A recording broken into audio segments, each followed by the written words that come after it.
হাদির হত্যাকারী ইন্ডিয়াতে ধরা খাইছে। তো এতদিন হইল, এতদিন ধরা খাইলো না কি লেগা, এখন কি লেগা ধরা খাইলো? এইখানে নাটকটা কোন লেভেলে চলতেছে দেখেন। ওরা মনে করে যে আমরা সাধারণ মানুষরা একেবারে বোকা, আমরা আগের মতো বোকাই আছি। এই যুগের পোলাপান এত বোকা না ভাই, যেই নাটকে সাজান না কেন তারা কিন্তু ধৈরা লায়। ধরেন নির্বাচনের পরে সরকার গঠন করলেন, সরকার গঠন করার পরে আমাদের ডিজিএফআইয়ের প্রধান কেন যে ইন্ডিয়া গেল, এটা কি মনে করছেন যে আমাদের দেশের নাগরিকটা বোঝে না?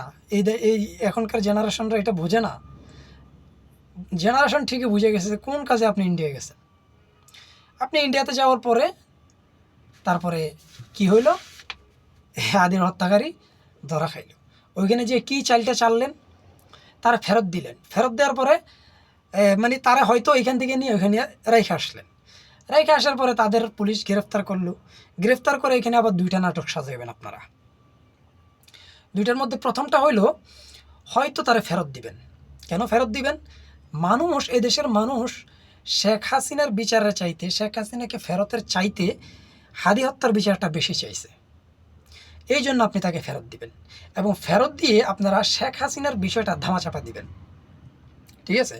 এবং ফেরত দিয়ে আপনারা এটাও প্রমাণ করতে চাইবেন যে আপনারা ভারতের খুব ভালো বন্ধু, মানে ভারত বাংলাদেশের খুব ভালো বন্ধু এবং বাংলাদেশও ভারতের খুব ভালো বন্ধু, ঠিক আছে? এটা প্রমাণ করতে চাইবেন এবং বিগত আমলে আপনাদের সম্পর্কের যে অবনতি গেছে ওইটা রিকভার করার চেষ্টা করবেন এবং তাদের যতগুলো প্রজেক্ট আছে এই দেশে চলমান সবগুলো আবার চালু করবেন। এই ইস্যুতে তো এইটা হইতে পারে একটা নাটক, ফেরত দিবেন। আর যদি ফেরত না দেন তাহলে গেমটা কীভাবে খেলবেন? ফেরত যদি না দেন তাহলে গেমটা খেলবেন আপনাদের আদালতে, মানে ইন্ডিয়ার আদালতে তাদেরকে 10 বছর, 15 বছর, 20 বছর জেল দিয়ে দিবে অবৈধ অনুপ্রবেশের দায়ে।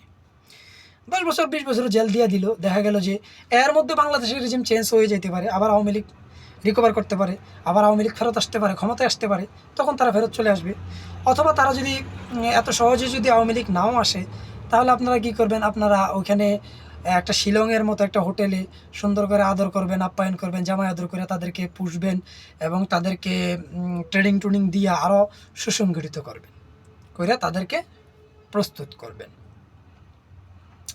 তো কোনো এক সময় যেন তাদেরকে ব্যবহার করা যায়, এই গেমসটাও খেলতে পারেন।